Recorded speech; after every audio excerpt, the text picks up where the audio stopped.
குரங்கும் மரத்துண்டும். பின்ட்டு அப்படின்ற ஒரு பேர் கொண்ட ஒரு குரங்கு ரொம்பவே குறும்புத்தனம் பண்ணிட்டு இருந்துச்சான்.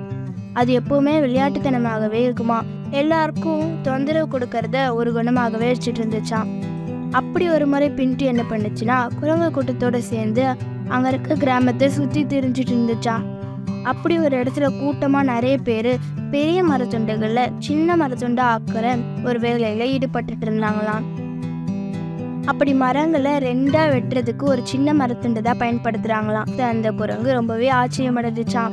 மேலும் அவங்க என்னென்னலாம் செய்யறாங்கன்றத உன்னிப்பா கவனிச்சுட்டு வந்துச்சான். வேலை செய்யறவங்க மதிய உணவுக்காக புறப்பட்டு போனாங்களாம். அதனால அந்த குரங்கு அந்த வேலையை பாதிலேயே விட்டுட்டு போன அந்த நேரத்துல அந்த மரத்துண்டை எடுத்துடலாம் அப்படின்ட்டு முயற்சி செஞ்சுச்சான். அது அந்த மரத்துண்டை ரொம்ப வேகமா எடுத்ததுனால அந்த 2 பாகங்களும் சேர்ந்துருச்சான். அதனால அதோட வாலும் அங்க சிக்கிக்குச்சான். அது ரொம்ப நேரமா முயற்சி செஞ்சு அதை எடுக்கலான்ட்டு ரொம்ப நேரமா முயற்சி செஞ்சுட்டு இருந்துச்சான். ஆனா அதுல முடியவே இல்லையா. அது ரொம்ப வேகமா எடுத்ததுனால அது பின்ட்டு மட்டும் ஒரு சைடா வந்துருச்சா, அதோட வால் மட்டும் ஒரு பக்கமா அங்கேயே இருந்துச்சான். அன்னிலேருந்து பின்ட்டு என்னன்னு சொல்றாங்கன்னா வால் இல்லா குரங்கு அப்படின்ட்டு. இதோடைய பொருள் என்னன்னா, கவனக்குறைவு இழப்பையே ஏற்படுத்தும்.